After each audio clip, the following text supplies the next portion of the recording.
sew-in interfacings and stabilizers are different from the fusibles in that they do not have any glue on them to adhere them to the fabric. The different things that you might use your sew-in interfacing for kind of vary based on preference, but also based on your fabric. Some fabrics can't take the heat of an iron pressing the interfacing to them, especially like your satins and some of your dressier fabrics.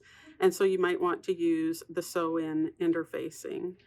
Another reason to use the sew-in interfacing, you can actually use it if you wanted to provide some roll to this collar, and that's kind of a little bit more of a tailoring technique, but you would roll it actually at this point, roll it before you basted it, and that would give just a little bit of shape to your fabric as you go. But we'll get more into that on another video.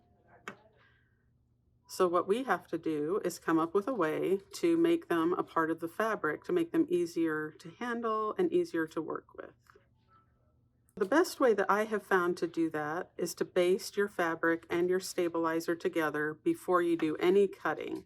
So imagine that this is our fabric that we're going to be working with. I've just laid the stabilizer on top of it and taken some very large basting stitches and run them along the fabric.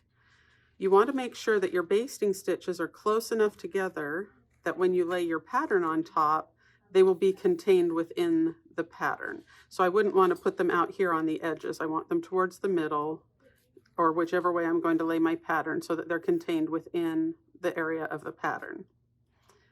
So once I've done that, then I can cut out my pattern pieces. And typically when we're cutting, we have the fabric folded over.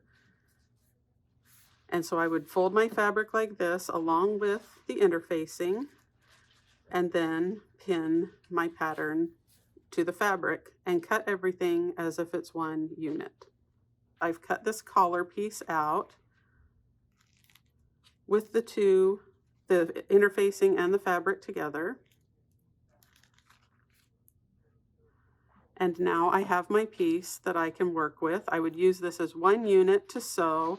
I would put the other collar piece of fabric on here, sew them together, and then they become one unit. And once the garment is all put together, you can go back and really easily pull out your basting stitches and you have your interfacing in there.